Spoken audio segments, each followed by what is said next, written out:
Prince তার সাদা ঘোড়াকে বলছে, আমি জেরিনের প্রেমে পড়ে গেছি। ওর মধ্যে একটা সাধারণ ব্যাপার আছে যা তাকে অসাধারণ করে, ইনোসেন্ট মন, আর হাসলে গালে টোল পড়ে। তবে আমি জেরিনকে বুঝতে দিতে চাই না যে আমি তার প্রেমে পড়েছি। আমি তাকে ইমপ্রেস করার চেষ্টা করব, এর বেশি কিছু না।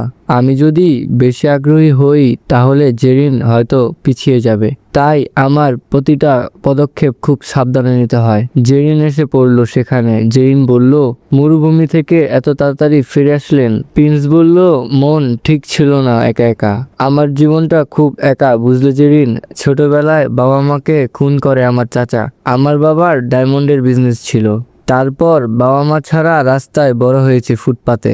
সেখানে পারভেজের সাথে পরিচয়। আমরা খুব ভালো বন্ধু ছিলাম। এই যে এখন আমার আলিশান বাড়ি দেখছো, এইসব 1-2 দিনে হয়নি। 10 বছর লাগছে আমার এইসব সাম্রাজ্য বানাতে।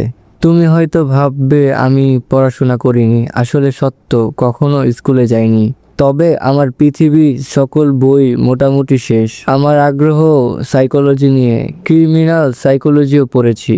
জেরিন বলল, আমি শুধু ছোটবেলায় ক্লাস 5 পর্যন্ত পড়েছি। তারপর আমারও বাবা মা মারা যায়, আর পড়তে পারিনি। বিয়ে হয়ে গিয়েছিল খুব ছোটবেলায়। আচ্ছা, আপনি আমার ভাই হবেন? যেহেতু আমরা দুজনই এতিম। প্রিন্স কষ্ট পেল ভেতরে, তবে বাহিরে প্রিন্স নিজেকে কুল রেখে বলল, আমি সম্পর্কে কষ্ট পেয়েছি, তাই সম্পর্কে যাব না। আমাদের সম্পর্ক হবে মানবহীন সম্পর্ক। জেরিন বলল, আমার এখানে ভালো লাগছে না। প্রিন্স অবাক হলো। প্রিন্স বলল, এই বিলাসবহুল বাড়ি গাড়ি ডায়মন্ড এইসব তোমার ভালো লাগে না? টাকা পয়সা সবই তো আছে আমার, তাও তোমার কি চাই? জেরিন বলল, আমার একটু শান্তি চাই, যা আমি 1000 বছর ধরে খুঁজেছি, কোথাও পাচ্ছি না। প্রিন্স বলল, ঠিক আছে, তোমার শান্তির ব্যবস্থা করছি। আজ রাতে পার্টি হবে, গান হবে, বাজনা হবে। প্রিন্স তার সাদা ঘোড়াকে বলছে, আমি জেরিনের প্রেমে পড়ে গেছি। ওর মধ্যে একটা সাধারণ ব্যাপার আছে যা তাকে অসাধারণ করে, আর ইনোসেন্ট মন, আর হাসলে তার গালে টোল পড়ে। তবে আমি জেরিনকে বুঝতে দিতে চাই না যে আমি তার প্রেমে পড়েছি। আমি তাকে ইমপ্রেস করার চেষ্টা করব, এর বেশি কিছু না। আমি যদি বেশি আগ্রহী হই তাহলে জেরিন হয়তো পিছিয়ে যাবে। তাই আমার প্রতিটা পদক্ষেপ খুব সাধারণ নিতে হবে। জেরিন এসে পড়লো সেখানে। জেরিন বলল, মরুভূমি থেকে এত তাড়াতাড়ি ফিরে আসলেন? প্রিন্স বলল, মন ঠিক ছিল না একা একা। আমার জীবনটা খুব একা, বুঝলে জেরিন? ছোটবেলায় মা বাবাকে খুন করে আমার চাচা। আমার বাবার ডায়মন্ডের বিজনেস ছিল।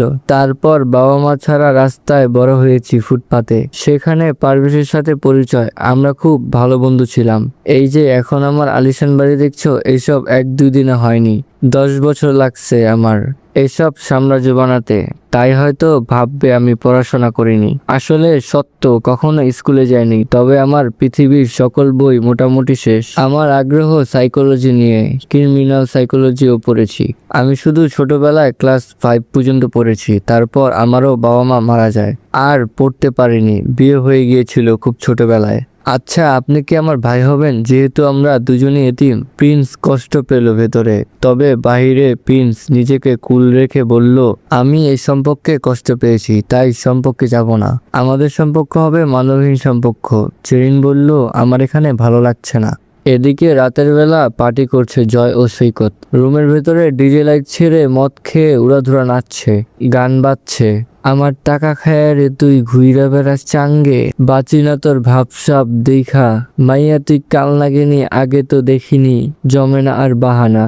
জয় মদের বোতলে চুমুক দিয়ে বলল, জেরিন একটা 12 ভাতরি, ও আমাকে ছেড়ে তোকে বিয়ে করেছে, এখন আবার দুবাইয়ের প্রিন্সের সাথে মজা করছে। আর এদিকে আমরা দুজন ছ্যাঁকাখোর ওর জন্য কান্না করছি। সৈকত মদের বোতল চুমুক দিয়ে নাচতে নাচতে বলল, জেরিন তুই 12 ভাতারি, আগে তো দেখিনি, ওই আমার টাকা খায়া ঘুরে বেড়াস প্রিন্সের সাথে। বাঁচি না তোর বাপসব দেখা, চাঙ্গে মাঙ্গে, যা যা আমার ছেড়ে যা।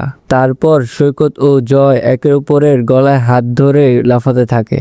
এমন সময় দরজায় কয়েন বিল বেজে ওঠে। গান অফ করে তারা দুইজন দরজার দিকে আগালো। সৈকতের কাঁধে হাত রাখা জয়ের। দুইজনের হাতে মদের বোতল। দরজা খুলতে দেখা গেল খোকা এসেছে। খোকাকে দেখে জয় তাকে জড়িয়ে ধরে গালে চুমা দেয়। জয় বলে, দোস্ত ভালো আছি, আগের বার তোর পাছায় গুলি লেগেছিল, তারপরও বেঁচে আসিস, এটাই শুক্রিয়া। খোকা সৈকতের দিকে তাকিয়ে বলে, এই মাল এখানে কি করছে? সৈকত, খোকা ও জয় তারা সোফায় বসে রয়েছে, গান বন্ধ করে দেওয়া হয়েছে। জয়ের নেশা এখনো কাটেনি, সৈকত নেশা করলেও কন্ট্রোলে আছে। জয় বলল, মদ খাবি মানুষ হবি, এর পেছনে কুত্তা লাগিয়ে দাও।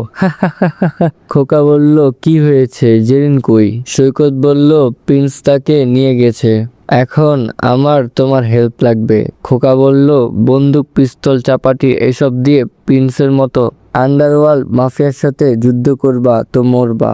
ওর যে বিশাল প্রাসাদ, সেখানে অল টাইম রাইফেল হাতে সিকিউরিটি থাকে, পুরো বাড়িতে মনে হয় এরকম 100 জন হবে।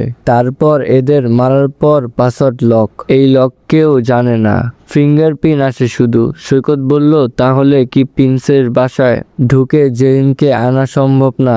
খোকা বলল, এই কথা মাথাও আইনো না, যত সব মরার বুদ্ধি। সৈকত বলল, আমাদের কতজন লোক আছে? খোকা বলল, আমি 20 জন লোক দিতে পারবো, এর বেশি না, তাও সেই 20 জন লোক যারা হ্যান্ডশট ভালো পারে, অতিরিক্ত পাবজি খেলে তো তাই এটা ভালো পারে। সৈকত বলল, ধরো ধরো, স্নাইপার বন্দুক চালায় আমার বন্ধু মুসাফির, তো তাকে নিয়ে নিলাম, সে দূর হতে সব সিকিউরিটিকে মেরে ফেলবে। আর হ্যাকারও আছে একজন, সে মেইন গেটের লক খুলে ফেলবে। খোকা গম্ভীর হয়ে বলে, সবাইকে মেরে ফেললেও প্রিন্সের সাথে পারবা না, ওকে দেখতে দেখা যায় দুর্বল, মারামারি পারে, তবে চমৎকার কৌশল জানে সে। একবার শুধুমাত্র টাস খেলার কার্ড দিয়ে একটা মানুষকে মেরে ফেলছে, কার্ডটা ছিল জোড়া। সৈকত বলল, টাস খেলার কার্ড দিয়ে কিভাবে মারলো? খোকা বলল, ও খুব ভালো নিশানা করতে পারে, কার্ডটা যদি স্পটে মারা হয় তখন সেটা যে কোনো কিছুতেই গেঁথে যাবে, তো লোকটার গলায় গেঁথে যায়, তারপর রক্ত বের হয়ে সেখানে মারা যায়। তো প্রিন্সের সাথে যদি সামনাসামনি হও তবে কার্ড ফাইটের জন্য রেডি থাকতে হবে। এবার জয় বলে উঠল, একটু ডিপ্রেশনে গিয়েছিলাম, তাই পোলাপান এখনো দেবদাস ভাবে। আমার ইতিহাস কি তোমরা ভুলে গেছো? সৈকত বলল, কিসের ইতিহাস? জয় বলল, আমি 2টা খুন করেছি, ইরাকে প্রেগনেন্ট করেছি, তারপর আরো আকাম করেছি, সেগুলো ভুলে গেছি। সৈকত অবাক হয়ে বলল, কখন হলো এগুলা? মদের নেশায় বলল, আম নাম নাম অম শিবা, গুড নাইট, আমাকে চুমা দাও জেরিন। এদিকে প্রিন্স বড় বড় মাফিয়াদের ইনভাইট করেছে রাতের পার্টিতে, ডিজে হচ্ছে, লাইটিং হচ্ছে, মানুষজন নাচছে। প্রিন্স দেখলো জেরিনের মন খারাপ করে বসে আছে চেয়ারে, মদের গ্লাস হাতে প্রিন্স এগিয়ে গেল। প্রিন্স বলল, ড্রিঙ্ক করবি জেরিন? এত বড় পার্টি হচ্ছে আর তুমি মন খারাপ করে বসে আছো কেন? জেরিন বলল, ভাল লাগছে না। প্রিন্স বলল, তুমি কি সৈকতের কাছে ফিরে যেতে চাও? জেরিন বলল, না, যে মানুষ আমাকে জুয়ার জন্য বিক্রি করে দেয় তার কাছে ফিরে যাব। প্রিন্স বলল, তুমি কি কাউকে ভালোবাসো? প্রিন্স বলল, ঠিক আছে, এখন না বললেও হবে, পরে বলল, যখন তোমার ইচ্ছা। দৃশ্য পরিবর্তন। জয় বলল, মায়ের আন্টিকে কল দাও, উনি ভালো ক্যারাটে জানে। মায়ের আন্টিকে কল দেওয়া হলো। জয় বলল, মায়েরা আন্টি, জেরিনকে প্রিন্স তুলে নিয়ে গেছে, আপনি কি যাবেন দুবাই? মায়েরা বলল, ও জয়, আমি বিবাহিত এখন, আর আমি প্রেগনেন্ট, আমার হাজবেন্ড কখনোই আমাকে পারমিশন দিবে না এসবে। জয় মন খারাপ করে কল কেটে দিল, তারপর আবার মদের চুমুক দিল। জয় এবার সামিরকে কল করলো। সামির বলল, দুবাই যাচ্ছি ঘুরতে, যাবি? সামির বলল, অবশ্যই, হাবিবি কাম টু দুবাই, ওখানে বুর্জ খলিফা আছে, আর ওইখানে মেয়েটার মামা বিকিনি পরে নাচে। জয় বলল, সরাসরি দেখতে চাইলে আমাদের সাথে চলো, সব রেডি করে রাখো, আগামীকাল এয়ারপোর্টে দেখা হবে। সামির বলল, ঠিক আছে। দৃশ্য পরিবর্তন।